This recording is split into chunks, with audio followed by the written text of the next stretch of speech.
Mom, it's done. I'm married. I guess I should have told you, but honestly, it just wasn't about you. Chloe's voice was light and airy, carrying across the miles and filling my silent living room with an unbearable, casual cruelty. I was sitting on my worn sofa, staring at the glowing screen of my tablet. It wasn't Chloe who told me she was married. It was an album tagged by a former neighbor, captioned, "A fairy tale Irish destination wedding." The images of my only daughter, radiant in white, her arm linked with Liam's, the emerald green field stretching out behind them, burned into my retina. I was not there. I was not called. I was not even given a courtesy text. My heart didn't just break. It shattered into something cold and sharp, paralyzing me. The exclusion wasn't an oversight. It was a deliberate, brutal statement that I was now irrelevant. She continued, clearly sensing my silence and mistaking it for defeated acceptance. It was absolutely gorgeous, Mom. And so much simpler this way, honestly. Liam and I just wanted it to be ours. And speaking of getting organized, Liam and I are talking to a lender this week. Now that we're officially married, we're ready to put the full mortgage for the house into our names and finalize all the title paperwork. You won't have to worry about co-signing or any of the legal nonsense anymore. She let out a short, ugly laugh that sounded less like relief and more like triumph. It's a good thing, really. You deserve a break. They thought they had finally cut the cord, secured the asset, and dismissed the burden of me, all in one cruel stroke. The confidence in her voice was absolute. She believed she had won her independence and the house simultaneously. But as she waited for my expected response, grief, begging, or quiet despair, I took a deep breath and smiled because there was something my dear daughter didn't know. To understand why Chloe's words about the house were the final, unforgivable nail in the coffin, we have to go back to the moment I became truly vulnerable. The worst day of my life, 2 years earlier. This is the most painful part, the part where I look back and see exactly where I went wrong. To understand the hammer blow of that secret wedding, you have to understand the depth of the sacrifice I made 2 years ago. The event I call the deep pain started with John, my husband, Chloe's father. He was the anchor of my life, the rock of our finances, and the warmth in our home. 2 years ago, he was gone suddenly without warning. A massive stroke in his sleep. I woke up to silence where there should have been snoring, and in an instant my entire world turned cold and hollow. The emotional blow was devastating enough, but the financial reality quickly followed, a cruel secondary wave. John had handled everything, and while he hadn't left us destitute, the insurance payout was less than expected, just enough to clear the mortgage on our large family home. I was alone, 58, with only a modest pension and the equity in a house that was now too big and too expensive for one person to maintain. At the same time, Chloe, my brilliant, beautiful daughter, had just graduated college and landed a dream job in the city. The problem? The city's cost of living was astronomical. She was struggling to afford a decent apartment, let alone a down payment on anything. She called me constantly, stressed and panicked, and the sound of her distress was like a physical ache in my chest. I looked around my huge empty house, the house filled with John's ghost, and I knew what I had to do. I couldn't stand the thought of my daughter struggling when I had an asset sitting dormant. I sold our family home, the place where Chloe grew up, where John and I shared 30 years of life. I moved 5 hours away to a tiny 2-bedroom condo, drastically downsizing my life. I took the bulk of the equity, the money I was supposed to use for my retirement, and I bought Chloe a starter house near her job. It was a beautiful little place, a 3-bedroom, 2-bath ranch. I bought it outright, no mortgage, purely to give her the financial freedom she needed to launch her career. It was my final ultimate gift as a mother, my security for her future. When I went to the closing with my lawyer, Mr. Henderson, he looked at me with deep concern. "Clara," he said, leaning across the mahogany desk, "you are vesting full title in your daughter, but you are also liquidating your entire security net. What if things change? What if a boyfriend comes along, or she decides to sell and blow the cash?" I sighed, thinking he was being dramatic. "Chloe wouldn't do that, Robert. It's not about trust, it's about legal protection," he insisted. "For you. Just in case." Reluctantly, I agreed to his suggestion. The official deed was in Chloe's name, making her the proud homeowner. But Mr. Henderson slipped in a specific obscure legal clause, a right of sale reversionary interest. It was a tiny, seemingly technical modification buried deep in the deed's fine print that even a quick glance wouldn't catch. It stipulated that while Chloe controlled the day-to-day use, I, as the source of the fund, retained the unilateral right to initiate a sale of the property under specific conditions of fiduciary risk or abandonment, with the net proceeds reverting to the original funder. This was my hidden strength, the legal lock I never intended to use. Chloe signed the papers, skimming past the jargon, giddy with the fact that she was now a homeowner at 23. She believed the house was 100% hers, an unquestionable asset she had earned. The shift in our relationship started the moment she got the keys. Her phone calls, once long and loving, became short and transactional. This was her pretend care. "Hi, Mom. How are you enjoying the condo?" "Good. That's great. Listen, the grass in the backyard is getting totally out of control. Do you think you could spot me $150 for a lawn service until I get my bonus?" Or, "Mom, just calling to update you on your investment. I changed out the ugly old light fixtures. It really boosts the value. You're such a smart saver, Mom. You really deserve a break down there." Every mention of my well-being was immediately followed by a request or a condescending reassurance that she was protecting my investment. The investment, of course, was my entire future. The entitlement peaked 6 months later when I met Liam. He was handsome, smooth, and utterly devoid of ambition. He moved into the house within a week of their first date, never offering a dime for utilities, groceries, or maintenance. He was the king of my castle, and Chloe, mesmerized, became his loyal subject. The major first insult happened over Thanksgiving. I had driven 5 hours to see them, expecting a nice dinner. I walked in and the house, my selfless gift, was unrecognizable. It was filled with cheap, tacky furniture, the walls were painted a hideous shade of fluorescent blue, and the air reeked of stale beer. I tried to keep my smile polite. "It's vibrant, darling." Chloe didn't even look up from texting Liam. "Oh, the esthetician is coming tomorrow to give me a chemical peel, so I need you to run to the grocery store for me, Mom. We need 3 jars of organic cranberry sauce and some wine. And actually, since you're here, can you pay for the new garage door opener? It broke last week, and Liam's car is getting stuck outside. It's an emergency repair, so I figured you could cover it since, it's technically part of the original property." I stood there holding the bag of gifts I'd brought, my shoulders slumped. An emergency repair? She had just told me she'd spent hundreds on a spa appointment, and now she was demanding I pay for a garage door opener that was simply worn out. I was a guest in the home I had sacrificed my security for, and she was treating me like an Uber driver and a maintenance service. The worst part was her tone, impatient, demanding, and utterly absent of gratitude. I went to the store, paid the $400 for the opener on my credit card, and realized with a sickening lurch, she didn't view me as her mother anymore. I was a legal loophole and an inconvenient bank account. That $400 payment was a down payment on her future entitlement. It foreshadowed the final betrayal, confirming that in Chloe's world, my love and financial ruin were merely stepping stones to her comfort. I settled back into my quiet condo, the incident a bitter pill I couldn't swallow. I began to watch them from a distance, monitoring their social media, compiling a quiet list of their reckless spending and careless behavior. They were treating the gift like an eternal entitlement, and I knew, with the cold certainty of a mother scorned, that this level of disrespect would lead to something catastrophic. I just didn't know the catastrophe would be my daughter getting married in secret. The casual cruelty of the secret wedding, the sheer disrespect of my exclusion, was merely the emotional stage setter. I realized later that they hadn't just excluded me, they had sidelined me so they could move on to their final greed-fueled maneuver. A week after that crushing phone call, a thick, glossy envelope arrived from their bank. It was addressed to Clara Johnson, interested party, and it landed on my doormat with a heavy thud, like a shot fired in a war I didn't know I was fighting. I sat at my small kitchen table, the silence of my tiny condo amplifying the rustle of the paper. My hands trembled as I opened it. It wasn't a wedding announcement or a thank you note. It was a sheaf of complex legal documents.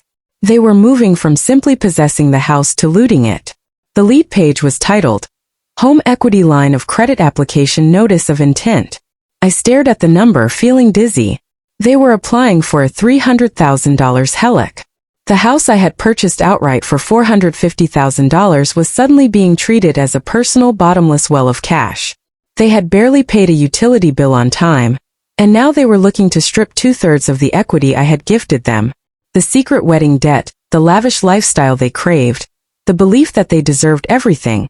It was all quantified in that massive, audacious number. This wasn't about securing their future anymore. It was about funding their entitlement by cannibalizing my retirement security. I realized why I was receiving the notice.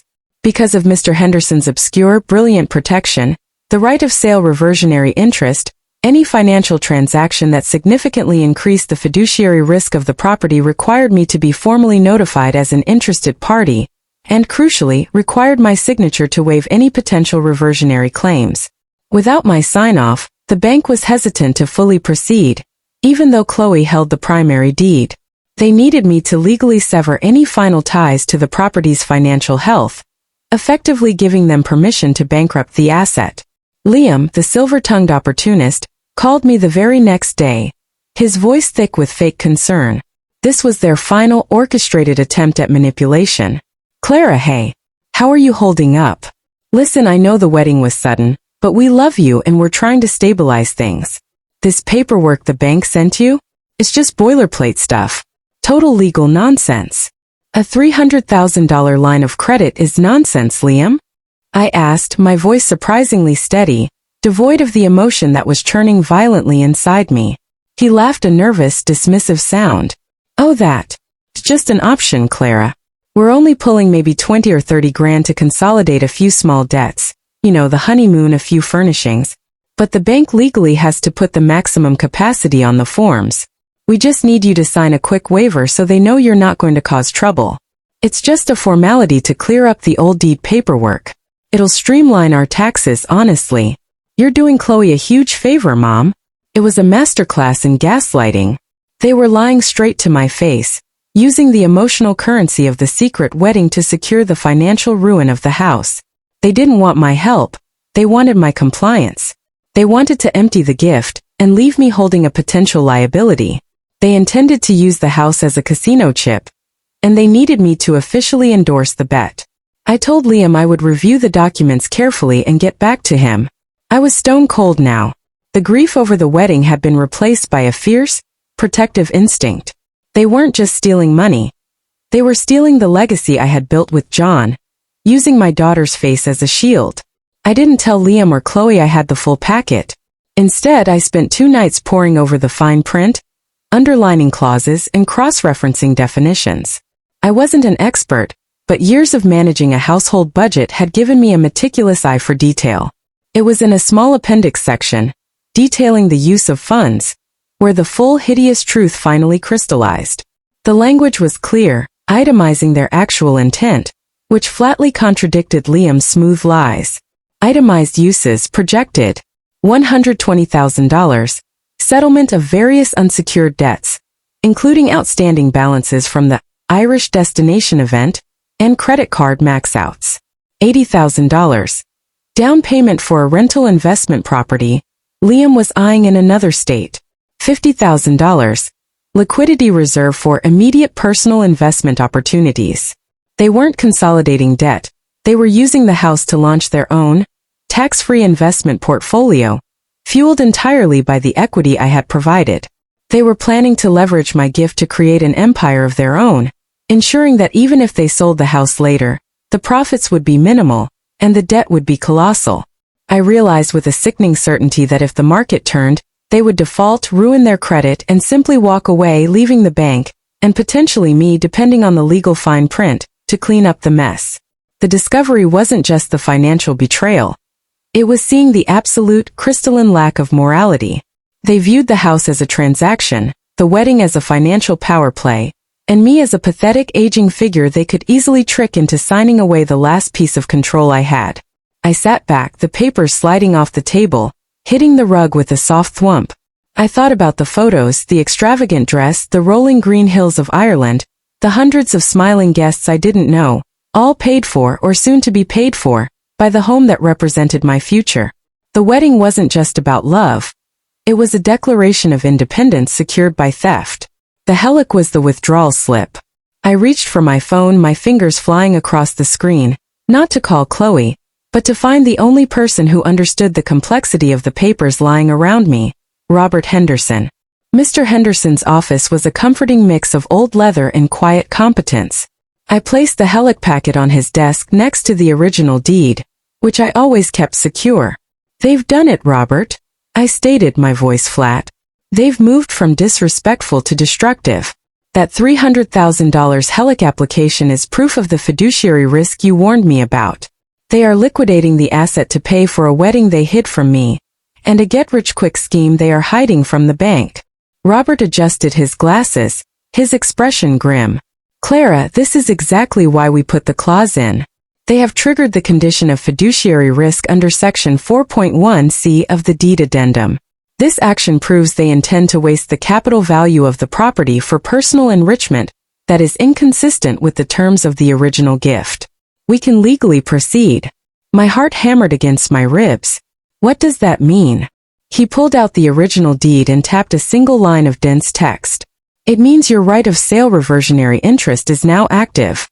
You don't need her consent to sell the house. You only need to legally document and notify the relevant parties that you are initiating a forced sale to protect the value of the original contribution. We bypass Chloe entirely. We can sell the house, recover the principal, and return the proceeds to your account. Her name is on the title, but yours is on the control valve." The complexity of the legal maneuver was my hidden strength, the secret weapon I had forgotten I possessed. It wasn't about spite. It was about self-preservation, activated by their unconscionable greed. I leaned forward, my hands gripping the edge of his desk. "Do it. Initiate the process immediately. But I have two conditions, Robert." He nodded, already pulling up the forms. "First, I want to use the buyer we discussed months ago, the investment group that offered cash and a guaranteed quick close. They offered $465,000, remember?" "Yes, they are highly motivated. We can close this in 3 weeks easily." "Good. Second, you are not to issue the final legal notice of the sale to Chloe or Liam until 1 hour after they leave the bank with the signed Helic paperwork. I want them to believe they have one. I want them to sign those papers, accepting $300,000 in debt, right before they learn they no longer have an asset to secure it." Mr. Henderson's professional composure cracked, and a thin, approving smile touched his lips. "Clara, that's remarkably poetic. Are you prepared for the fallout?" I looked at the Helic application again, seeing the $120,000 wedding debt and the $80,000 down payment for a fantasy investment. My daughter had deliberately excluded me from the most important day of her life to ensure she could loot my life savings. "I'm prepared," I stated, reaching into my bag and pulling out a pristine leather portfolio. I zipped it shut, the sound sharp and final. Inside rested the original deed, the Helic application, and the notarized letter initiating the sale. The game wasn't about the house. It was about the legal ownership of reality. They thought they owned the house. I owned the mechanism of its existence.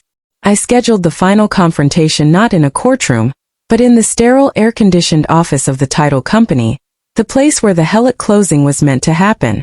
I knew they wouldn't agree to sign the waiver without seeing me squirm a little, without savoring their victory. I arrived 10 minutes early alone, looking deliberately small in a beige cardigan and my most worn pair of slacks. I needed them to see the pitiful, easily defeated mother. Chloe and Liam arrived late, of course, radiating a toxic mix of entitlement and expensive cologne. Chloe, wearing a designer suit that was undoubtedly purchased with the phantom Helic money, didn't offer a hug or even meet my eye. She treated me like furniture. Liam, however, was all slick charm. "Clara, so glad you made it," Liam said, offering a patronizing pat on my shoulder. "Look, we know this is a bit of a headache, but the bank just needs this one last piece of paper signed, and we can finally take this property fully off your hands. Think of it as your retirement gift to us. No more liability for you." Chloe chimed in, leaning over the table, her voice dripping with artificial sweetness. "Yes, Mom. This is really about us growing up. Liam and I are adults now, and we just need the freedom to manage our own assets. We found a much better lender who gives us way more flexibility. We just need you to waive that silly old reversion clause you put in. It's making the bank nervous." I cleared my throat, picking up the waiver document, which was really a document to surrender my last legal protection. I'm still not entirely clear on what this hellic money is being used for, I said softly, my voice wavering slightly, the perfect performance of an uncertain aging woman. $300,000 is a lot of money, darling. Is everything all right financially? The wedding looked expensive. Chloe bristled instantly, her fake smile dissolving into an impatient scowl. It's none of your business, Mom. The house is mine.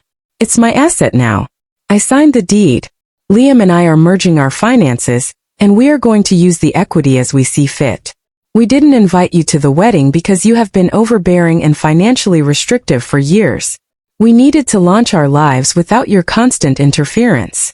Liam put a hand on her arm, projecting calm control. Look, Clara, let's be honest. The house was a gift and a lovely one. But you put these ridiculous legal handcuffs on it. It's insulting. We're married now. We're going to be professional landlords. We need this money to buy our first rental property. Once you sign this waiver, you are completely out of the loop. You can go back to your condo and stop worrying about what we're doing. It's what you wanted, right?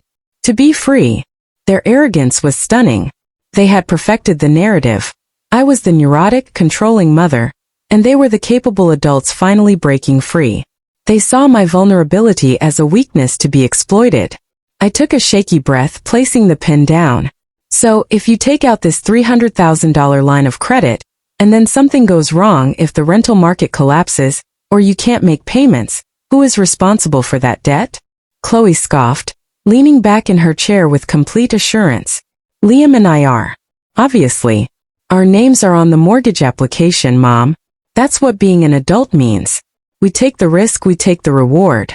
But that won't happen. Liam is a genius investor. And what happens to the house if you default? I pressed gently. Liam shrugged, a gesture of absolute dismissal.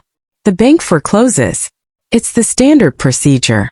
But that doesn't concern you, because your name is nowhere on the loan documents. And once you sign this waiver, you legally have zero claim or responsibility over the property's financial status.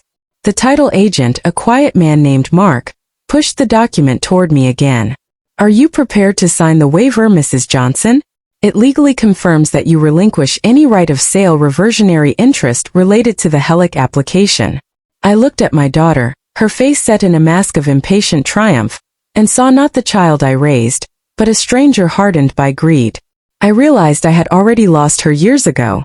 The house was just the physical manifestation of that loss. I picked up the pen, my hand trembling convincingly, and looked down at the signature line. Very well, I whispered, tears welling in my eyes. It wasn't an act. The despair was real. This felt like signing away the last memory of John's hard work, the last physical testament to my maternal sacrifice. This was my emotional low point. I truly looked defeated, my shoulders slumped, my resolve crumbling under their relentless pressure.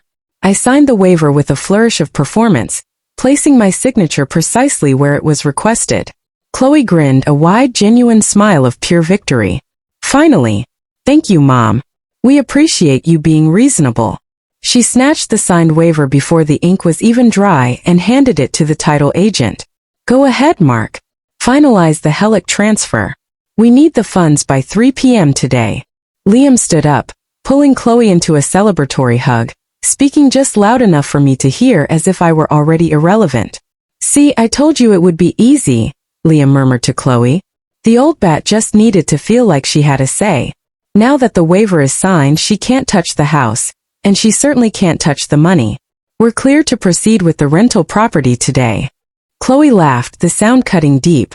I knew we were safe once we got the house into my name and used the wedding as leverage. She's too emotional to ever fight back legally. It was always a guaranteed win. Then Chloe looked directly at me, her eyes cold and hard, a final unnecessary twist of the knife. This was her fatal mistake, born of hubris and total dismissal of my legal power. Oh, and Mom, she said, gathering her designer handbag. Don't bother sending us any more mail. We're setting up a post office box this afternoon. We don't want any more concerned letters about the property. We are legally independent, and we are cutting off all administrative ties to the address. You don't need to know anything that happens there anymore.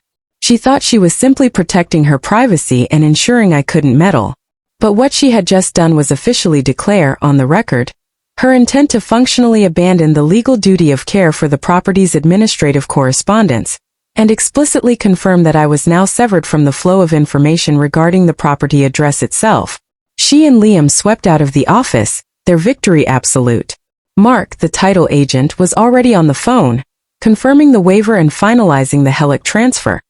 A debt of $300,000 against a property they now believed was untouchable. I sat there, the tears I had forced now coming honestly, but not from despair. They came from the pure, crystalline realization that the trap had been sprung perfectly. They were gone. They had confessed their financial malfeasance to Robert Henderson via my earlier phone transcripts. They had signed a massive debt against an asset they were about to lose. And most importantly, they had just officially and arrogantly declared their lack of administrative interest in the physical address of the house. I reached into my bag and pulled out my phone, dialing Robert Henderson. I didn't need to whisper. "Robert, it's done. They signed the waiver for the Hellick, and they just confirmed they are cutting off all administrative ties to the house address. You have the green light. Execute the sale now, and send the final registered notice not to their home address, but to the email I gave you, the one they will ignore." I looked at the silent office door where my daughter had just walked out, the air still shimmering with her cruel confidence. She had won the battle for the loan, but she was about to lose the war for the house. The moment Chloe and Liam left the title agent's office, a chilling silence settled over the room.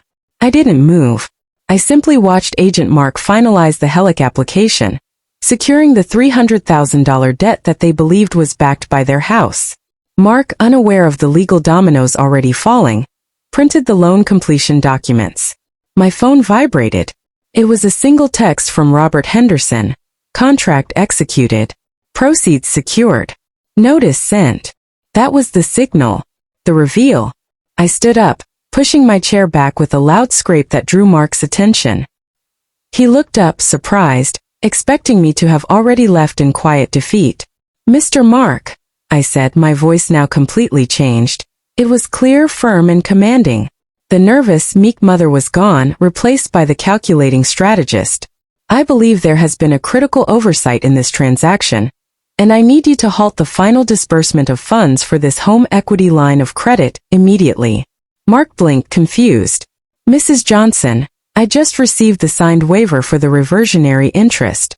The Hellick is technically closed. The funds are scheduled to transfer to Ms. Johnson's account in 45 minutes. They will not be transferring," I corrected him, walking around the desk and placing a clean, crisp document in front of him, "because that property no longer belongs to my daughter." Mark picked up the document, his brow furrowing as he read the masthead, "Warranty deed and quitclaim notice of sale." "I don't understand," he stammered. "This is a recorded deed transfer. Yesterday? Where did this come from?" "When I established the deed for my daughter 2 years ago," I explained, leaning over the desk so my voice was sharp and low, "I retained a right of sale reversionary interest clause. Not just to the funds but to the control of the asset under conditions of fiduciary risk. Their application for that massive Hellick, coupled with their previous statements of intent to use the house as collateral for external investments and undisclosed debt, legally satisfied that fiduciary risk condition." I pointed to a highlighted section on the document. "My lawyer, Mr. Henderson, issued a formal notice of intent to revert and sell yesterday, based on the legal grounds established by the Hellick application. Under the original deed's clear terms, my right to initiate a sale takes precedence over any new financial agreements, especially those designed to compromise the original equity. I didn't need my daughter's signature to initiate the sale. I only needed her signature on the Hellick waiver to confirm that she was, in fact, creating the fiduciary risk that activated my clause." I paused, letting the magnitude of the legal maneuver sink in. The sale was executed last night. The house was sold for cash to a private investment group. The funds, the original principal I paid, are already in my personal account, secured. The ownership of the property legally transferred at 9 a.m. this morning. Chloe and Liam were physically sitting here, signing a debt against a house they no longer owned. Mark stared at the paperwork, his face paling as he understood the catastrophic financial mistake his clients had made. "But," They signed the HELOC waiver 30 minutes ago. The $300,000 loan is fully approved. Exactly, I confirmed. They secured a $300,000 line of credit, which is now legally an unsecured personal loan. They signed the debt, but the collateral they offered no longer exists. They leveraged a house that had already been sold out from under them. I gathered my original deed copy. I need you to contact the bank's legal department immediately and notify them that the HELOC collateral is void due to a prior, legally established sale. That loan must be stopped before disbursement. It took less than 15 minutes for the chaos to erupt. Mark, frantic, had called the bank's manager, who in turn called Chloe and Liam. I didn't leave. I waited right there, savoring the chilling sound of my phone ringing. It was Chloe. I let it ring twice, then answered, placing it on speakerphone. Mom, what did you do? Her voice was not the airy triumph of 30 minutes ago. It was a screech of pure, unadulterated terror. Hello, Chloe, I said calmly. Are you calling about the house? The house is gone. The bank is saying we don't own it. That the title transferred. What lie did you tell them? I told them the truth, darling, I replied. The truth is, when you signed that HELOC application, you triggered the fiduciary risk clause. And when you decided to get married in secret and cut me out of your life, you confirmed that you no longer viewed me as your mother, but as a resource to be plundered. I simply activated the legal protections your father and I put in place to ensure that my hard-earned money would never be used to bankroll your, or Liam's, reckless, entitled lifestyle. Liam's voice cut in deeper, angrier, and utterly panicked. You witch! You can't do this. The house is in Chloe's name. We have the deed. You just signed the waiver. The waiver only relinquished my claim against the HELOC. I corrected him smoothly. It did not waive my pre-existing right to initiate a sale for reversionary interest based on your financial misconduct. You were so blinded by the sight of that $300,000 loan that you missed the single critical detail on the original deed. You secured the loan, Liam, but you lost the collateral. There was a moment of silence on the line, followed by a choked sob from Chloe. The wedding debt. The down payment. We used the credit cards based on the HELOC approval. We have nothing, Mom. You ruined us. No, darling. I corrected her, my voice gentle but final. You ruined me when you cut me out of your life to steal my security. I merely protected myself. And speaking of debt, I have a feeling the bank is going to be very interested in the $300,000 unsecured loan you signed for. I hung up. I didn't need to hear the rest of their meltdown. Their arrogance had cost them everything. The immediate aftermath was swift and devastating. The $300,000 unsecured debt, because the collateral, the house, was liquidated prior to the fund disbursement. The bank was forced to cancel the HELOC funds. However, due to Chloe and Liam's prior signing of the loan agreement, the bank immediately categorized the $300,000 debt as a high-risk, unsecured personal loan, which they were now liable for at a crippling interest rate. As they had explicitly stated, they were adults taking full responsibility. The bank was not sympathetic to their plea that they had no collateral. Loss of all equity. The $465,000 from the sale was returned directly to me, Clara. Chloe walked away with nothing but the clothes on her back, her wedding debt, and the massive unsecured loan. The house they lived in was gone. The eviction. The investment group that purchased the property issued a 24-hour notice to vacate, as the sale was already finalized and recorded. Chloe and Liam were forced to scramble, moving out of the home they thought they owned into a cramped, overpriced rental apartment. Reputational ruin. The initial chaos at the title office, combined with the bank's immediate legal action against them for the unsecured loan, put a quick stop to Liam's genius investor persona. He was discredited, and the entire rental property scheme collapsed before it even started. I had been brutally betrayed by my own child and her opportunistic husband. My revenge was not just emotional vindication. It was a perfect, pristine legal maneuver that ensured they lost their entitlement, their asset, and their financial future, all while remaining legally responsible for the debt they took on in their hubris. I recovered my life savings and my dignity. The immediate shock of the revenge subsided, leaving behind an astonishing, profound calm. The grief over John, which Chloe's entitlement had poisoned with anxiety, finally began to heal. I had protected his legacy. The money I recovered, along with the tidy profit from the quick sale, was far more than I had started with. It was my financial security restored and fortified. The first thing I did was sell the small, lonely condo. It smelled of quiet desperation and the constant worry of Chloe's next demand. With the recovered capital, I purchased a beautiful, light-filled, single-level house closer to the coast, exactly where John and I had always dreamed of retiring. It was small enough to manage but large enough for dignity. I filled it with simple, beautiful things, not extravagant luxuries, but things chosen purely for my own joy. I began to travel. Small trips at first, a quiet rail journey through New England, a week exploring the small artistic towns of the Southwest.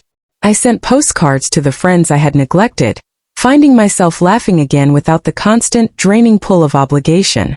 I discovered the simple, profound peace of being financially and emotionally independent. My life, once defined by maternal sacrifice, was now defined by self-possession. I had replaced the anxiety of betrayal with the freedom of vindication. The story of Chloe and Liam was predictably short and ugly. The $300,000 unsecured debt, coupled with their instant homelessness and ruined credit scores, crippled them. Liam's charm quickly wore thin without the promise of wealth. They fought constantly, and their social media, once a relentless stream of extravagant self-promotion, went dark. The final sight came 6 months later. I was having lunch in a lovely, bustling outdoor cafe near my new home. I saw Chloe through the window. She was working as a waitress, hustling plates of food, her once radiant wedding face strained and tired. She was wearing a cheap, ill-fitting uniform, the stark opposite of the designer suit she wore on the day she dismissed me. Liam was sitting at a corner table, not as a customer but waiting for her shift to end. He wasn't helping. He was nursing a cheap cup of coffee and scrolling angrily on his phone. They were trapped, tied to each other by debt and mutual resentment, living a life of bitter consequences. As Chloe rushed past my table bussing plates, she glanced up and met my eyes. The recognition was instant. The look on her face was a volatile mixture of searing hatred and absolute, gut-wrenching regret. It wasn't the regret of having hurt her mother. It was the regret of having miscalculated. She hated me because I had won, and she realized in that freezing moment that the house had never been about love. It was always a transaction, and she was the one who failed the terms. I simply smiled. A small, genuinely content smile. She flinched, dropped a napkin, and hurried into the kitchen. I didn't say a word. Their ruin was complete, and her hatred was too late. I finished my coffee and walked out into the sunshine. I didn't look back. The universal lesson I learned that day was this. You can give away all your love and all your resources, but you must never, ever sign away the power to reclaim your self-worth.